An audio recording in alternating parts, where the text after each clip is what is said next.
thank you, Peter, for letting me having this interview with you. Yeah, no problem. Thank you for doing it. Okay, well, my name is Carla Melchorena. I'm reaching you from Evilmusic, Mhm. and we are all very excited to listen your new album Worship this November 26th. We have listened to both singles Chemical Whore and Dead World. They both so Mhm. brutal. How do you feel about the fans' reaction so far?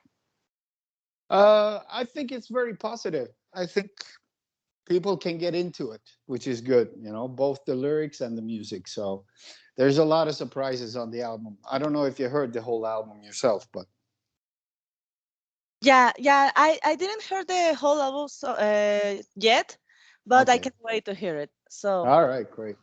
talking Well, about, uh-huh. usually I don't do interviews when people don't have heard the album, so it's kind of really a waste of time, to be honest. I don't know why they don't give you the link so you can listen to it, because Yeah, how can I tell you what the album is about if you have never heard it?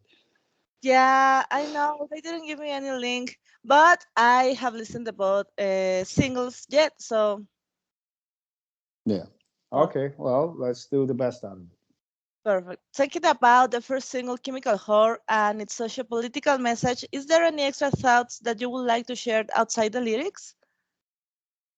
No, it's just chemical horror. I mean, we wrote that, I don't know, 2019. We did the video in 2019, and people think it's like an anti-vax song, but it was long. It was a lot longer before the Pandemic. pandemic came out. So it has nothing to do with that. It has to do with the big pharmaceutical really kind of shoving pills and things down your throat that you don't really need, but they kind of convince the doctors that work for them to convince you that you need new pills for this or for that. Of course. Okay, can you tell us about the cover art by Blake Armstrong? What was the process to reach this mind-blowing result that screams hypocrisy everywhere? Yeah, it was something I came up with in a hotel room 2018 in LA when I was there actually. And I started to sketch on small paper napkins, and it kind of, I wanted what you see now, but I didn't know how to get it. So I asked Gerardo from Nuclear Blast, the CEO in America, if he could help me out, find someone that could get my visions out to make it real. And Blake did an amazing job. I'm really happy with it. It was just the way I wanted it to be. Perfect, but it was your original idea, so Yeah, of course. perfect, perfect. Uh, we know it took about 2 years, the whole process for Worship to came to life. What was the motivation behind this new album? I mean, also, did you take any inspiration from past albums? No, I never looked back. The only Okay, thing I was looking back in was my vocal styles on different albums while I was putting vocals on there, because since I've been over the 30 years, I've been kind of singing in different kind of ways, and I was just really trying for the last 2 3 albums. The growling kind of disappeared, so I wanted to bring it back and make it even more darker and deeper, but still you can hear every words that I'm saying. So that was kind of tricky. I mean, the album was written between 2018 and 2019, like I said. So uh, it was mainly just to write as usual for me, not to reinvent hypocrisy sound or style. I wanted it to be hypocrisy. It's like when you get an a new album from AC/DC. If it doesn't sound like AC/DC, you will hate it. yeah, I know. So I wanted to stick with my guns, and I guess when I get in the mood and get in the certain way, when I write the more brutal stuff, it comes out as hypocrisy. I would say, because all the melodies I need all these elements in there for a hypocrisy song. So that's how it became what it is right now. Perfect. Talking about the musical structure from Hypocrisy songs, how do you feel about the evolving of it? How do you mean involving of it? Do you found your sound so mature in any level? Maybe. I still don't understand how you mean. I'm sorry. Uh, Uh, Please try to explain again.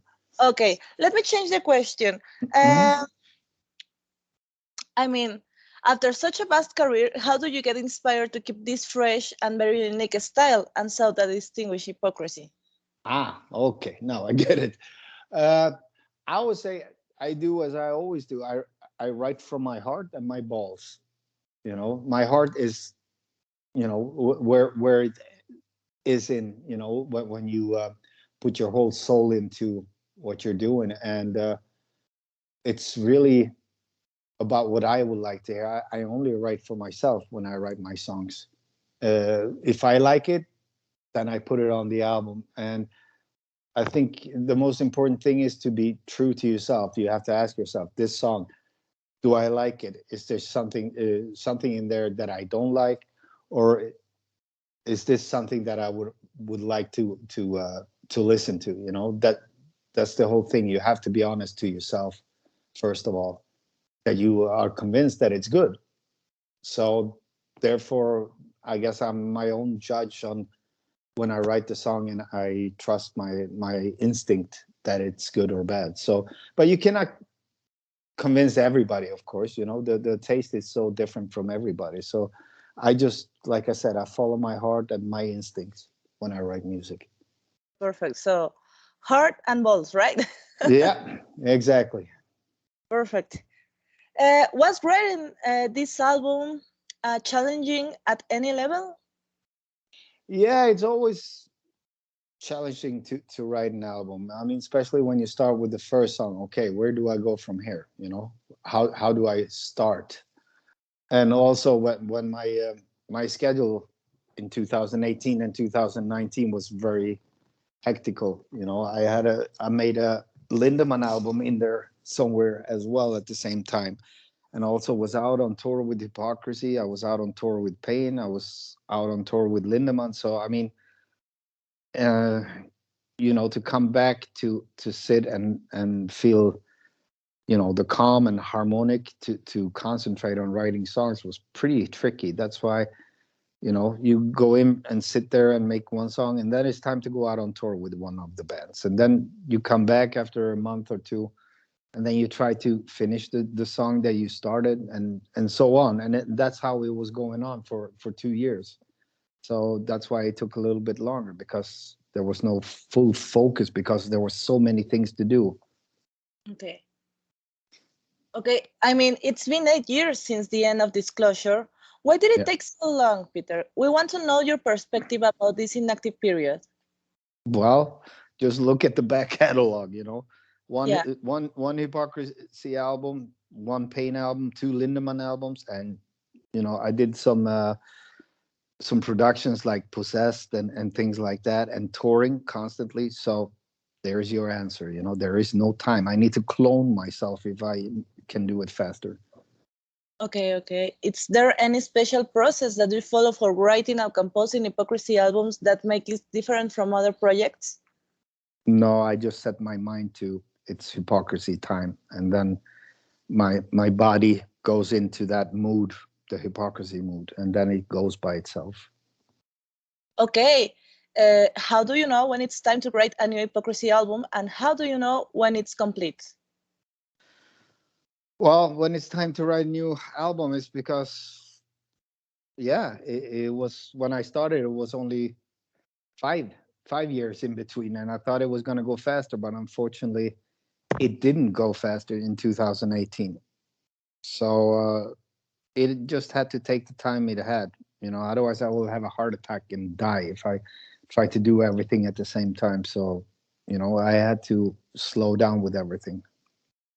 Okay, perfect.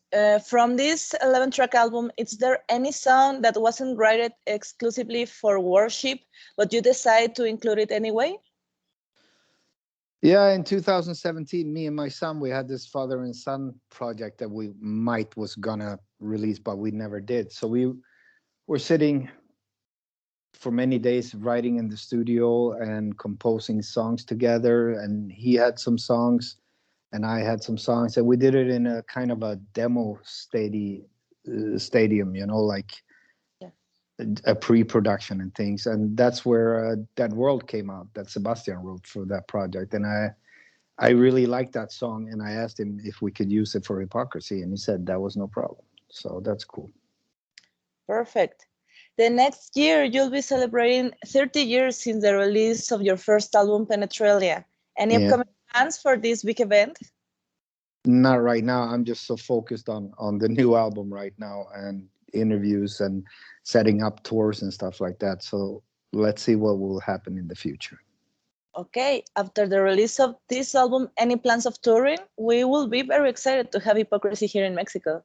Yeah, I mean, we're really trying to get things happening now, and we're in constant contact with the promoters in Mexico and also in South America, and trying to set up a tour.